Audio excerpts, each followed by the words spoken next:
ಜನದಲ್ಲಿ 100ಕ್ಕಿಂತ ಹೆಚ್ಚು ಜನ 5, 6, 8, 9 100ಕ್ಕಿಂತ ಹೆಚ್ಚು ಇದ್ದಾರೆ 3 ಬಾರಿ. ಬೇರೆ ಪಕ್ಷದಿಂದ ಬಂದು ಸೇರ್ಕೊಂಡವರು ಇದ್ದಾರೆ ಮಲೆ ಮೈಸೂರು ಭಾಗದಲ್ಲಿ. ಅವ್ರಿಗೂ ಎಲ್ಲ ಏನಾದರೂ ಮಾಡ್ತೀವಿ ಅಂತ ಆಶ್ವಾಸನೆ ಹಿಂದೆ ಕೊಟ್ಟಿರ್ತಾರೆ.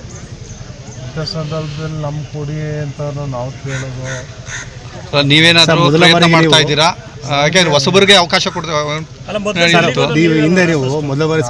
ಓದೋ ಬೇರೆ ವಿಚಾರ, ಬಟ್ ನಾವು ಯಾವ್ದನ್ನು ಕೇಳಿ ಈಗ ಹೊಸಬರಿಗೂ ಕೂಡ ಅವಕಾಶ ಕೊಡ್ತೀನಿ ಅಂತ ಕೇಂದ್ರ ನೋಡೋದು. ಅವರು ಏನಂದರೆ ಅವ್ರದ್ದೇ ಆದ ಒಂದು ಇಂಟೆಲಿಜೆನ್ಸ್ ರಿಪೋರ್ಟು, ಸರ್ವೆ ರಿಪೋರ್ಟ್ ತಗೊಂಡು ಆ ಒಂದು ಆಧಾರದ ಮೇಲೆ ಕೊಡ್ಬೋದು. ಯಾರೋ ಕೊಡ್ತಾರೆ ಅಂತ ಅದು ಗೊತ್ತಾಗಲ್ಲ. ಬಟ್ ಸದ್ಯದ ಪರಿಸ್ಥಿತಿ ರಾಜ್ಯದಲ್ಲೇ ಮೊದಲು ಸಿಎಂ ಆಗಬೇಕು ಅಂತ ಡಿ ಕೆ ಶಿವಕುಮಾರ್ ಅದು ಬೇರೆ ವಿಚಾರ. ನಮ್ಮ ರೀತಿ ನಮ್ಮ ವಿಶ್ವಾಸ ಅದು ಬೇರೆ ವಿಚಾರ. ಬಟ್ ಈಗ ನಾವು ನಮಗೆ ಆತ್ಮೀಯರು ಅಂದ್ಬಿಟ್ಟು ನನಗೆ ಮಂತ್ರಿಗಿರಿ ಕೊಡಿ ಅಂತ ಕೇಳೋಕ್ಕಾಗಲ್ಲ. ಈಗ ಹೈಕಮಾಂಡ್ ಹೇಳಿರೋದ್ರಿಂದ ಕ್ರಿಯಾಶೀಲವಾಗಿ ಯಾರು ಇದ್ದಾರೆ ಅದು ಅವರೇ ನಿರ್ಧರಿಸ್ಕೊತಾರೆ. ನಾವು ಕೊಡಿ ಅಂತ ಯಾರನ್ನು ಕೇಳಲ್ಲ. ಸರ್, ಎರಡು ಸಚಿವ ಸ್ಥಾನ ಮಾಡ್ತಾರೆ ಅಂತ ಈಗ ಮಾಡ್ತಾರೆ, ಅದೇ ಫೈನಲ್. ಬಟ್ ನಾವ್ಯಾರನ್ನು ಕೇಳೋದಾಗಲಿ ಲಾಬಿ ಮಾಡೋದಾಗಲಿ ನಾನು ನೀವು ಡಿ.ಕೆಗೆ ಆತ್ಮೀಯರಾಗಿರೋದ್ರಿಂದ ಮತ್ತಷ್ಟು ಕ್ಷೇತ್ರಕ್ಕೆ ಮತ್ತಷ್ಟು ಅನುದಾನ ತರುವಂತ ಆ ವಿಚಾರದಲ್ಲಿ ಹೇಳಿ ಅನುದಾನ ತರ್ತೀವಿ. ನಮಗಿರುವಷ್ಟು ಸಮಸ್ಯೆಗಳನ್ನ ಆದಷ್ಟು ಬೇಗ ಬಗೆಹರಿಸಿ ಕೆಲಸ ಮಾಡ್ತೀವಿ. ಈ ಗ್ಯಾರಂಟಿ ಯೋಜನೆಗಳು ಇದೇ ರೀತಿ ಮುಂದುವರಿಯುತ್ತೆ. ಕೆಲವರು ಗ್ರಾಮೀಣ ಪ್ರದೇಶದಲ್ಲಿ ಗೊಂದಲದಲ್ಲಿದ್ದಾರೆ.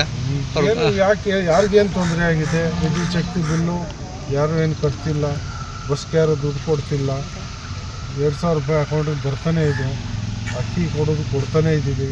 ಯಾವುದ್ರಲ್ಲಿ ತೊಂದರೆ ಆಗಿದೆ?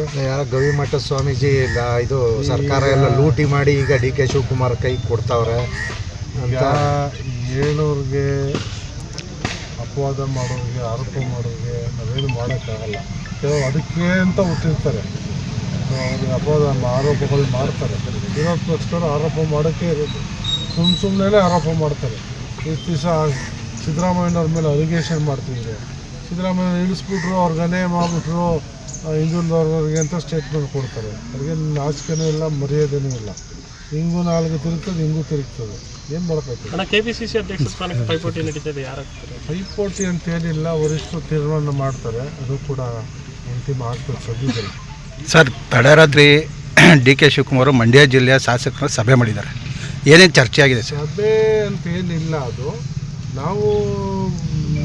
ನಾನಂತೂ ಅಲ್ಲೇ ಇರ್ತೀನಿ ಪಕ್ಕದಲ್ಲಿ. ನಮ್ಮ ಎಲ್ಲ ಸಚಿವರು, ನಮ್ಮ ಇನ್ನೊಂದು ಶಾಸಕರು, ಎಮ್.ಎಲ್.ಸಿ ಎಲ್ಲ ಬಂದರು, ಭೇಟಿ ಮಾಡಿ ಡೆಲ್ಲಿಯಿಂದ ಬಂದ್ರಲ್ಲ. ಅವ್ರು ಸ್ವಲ್ಪ ಬರೋದು ಫ್ಲೈಟ್ ತಡ ಆಯಿತು, ರಾತ್ರಿ ಬೇಗ ಬರೋದಿತ್ತು. 1 ವಾರ ಆಗೋಯ್ತು ಅದು ಬರೋಷ್ಟಲ್ಲಿ. ಹಾಗಾಗಿ ಕ್ಯಾಶುವಲ್ಲಾಗೆ ಮಾತುಕತೆ ಮಾಡ್ಕೊಂಡು ನಾವು ಬಂದು. ಎಷ್ಟು ಜನಕ್ಕೆ ಸಿಗ್ಬೋದು ಸರ್ ಈ ಸಲ ಮಂಡ್ಯ ಜಿಲ್ಲೆ? ಫಸ್ಟು ನರೇಂದ್ರ ಸ್ವಾಮಿಗೆ ಕೊಡ್ತೀವಿ ಅಂತ ಹೇಳಿದ್ರು, ಕೊನೆ ಕ್ಷಣದಾಗ ಕೈ ತಪ್ಪಿತ್ತು. ಈ ಸಲ ಸಿಗುತ್ತಾ ಸರ್? ಯಾರಿಗೆ ಕೊಡ್ತಾರೆ? ನೀವೇನಾದ್ರು ಲಾಬಿ ಏನಾದರೂ ಮಾಡ್ತಾ ಇದ್ರಾ?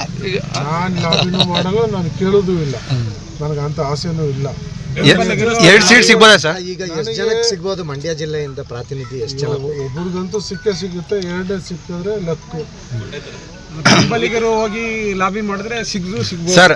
ಈಗ ಕೊನೆಯದಾಗಿ ಈಗ ಸರ್, ನಿರೀಕ್ಷೆಗೂ ಮೀರಿ ಈಗ ಯೋಜನೆಗಳು ನಡೀತಾ ಇದೆ. ಇದು ಅದ್ರ ಜೊತೆಗೆ ಎಕ್ಸ್ಟ್ರಾ ಏನಾದರೂ ಬೇರೆ ಹೊಸ ಪ್ರಾಜೆಕ್ಟ್ಗಳು ತರುವಂಥ ಪ್ರಾಜೆಕ್ಟ್ ಇದೆ, ಪ್ಲಾನ್ ಇದೆ. ಹೆಚ್ಚು ಬೇಗ ಅದನ್ನೇ ಕೇಳಿದ ಫಸ್ಟ್ ಹಳ್ಳಿಗಳ ಅಭಿವೃದ್ಧಿನ ಮಾಡ್ತೀವಿ. ಅದು ಬಿಟ್ಟು ಸರ್ ಬೇರೆ ದೊಡ್ಡ ಪ್ರಾಜೆಕ್ಟ್ ನಮಗೆ ಮೇಯ್ನು ನೀರಾವರಿ ಆಗಬೇಕು.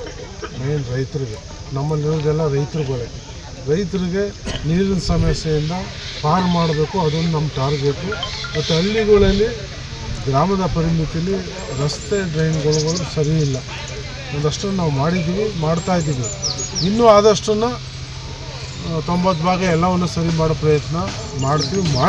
ಹೊಸ ನಿರೀಕ್ಷೆ ಏನಿದೆ ಸರ್ ಹೊಸ CM ಇಂದ? ಈಗ ನಮಗೇನೇನು ಅನಿವಾರ್ಯತೆ ಇದೆ ನಮ್ಮ ಮದ್ದೂರಿಗೆ, ಅಷ್ಟನ್ನು ಈ ಒಂದು ಅವಧಿಯಲ್ಲಿ ನಾವು ಮಾಡ್ಕೊತೀವಿ. ನಿರ್ಭೀತ, ನಿಷ್ಪಕ್ಷಪಾತ, ವಿಶ್ವಾಸಾರ್ಹ ಸುದ್ದಿಗಳಿಗೆ ಮತ್ತೊಂದು ಹೆಸರಾಗಿರುವ ನ್ಯೂಸ್ 18 ಕನ್ನಡ ಈಗ ಆಪ್ನಲ್ಲೂ ಲಭ್ಯವಿದೆ. ದಯವಿಟ್ಟು ಇಲ್ಲಿರುವ QR ಕೋಡ್ ಸ್ಕ್ಯಾನ್ ಮಾಡಿಕೊಂಡು ಆಪ್ ಡೌನ್ಲೋಡ್ ಮಾಡೋದಕ್ಕೆ ಮರಿಬೇಡಿ. ನಿಮ್ಮ ಬೆಂಬಲ ಹೀಗೆ ಸದಾ ನಮ್ಮೊಂದಿಗಿರಲಿ. ಧನ್ಯವಾದ.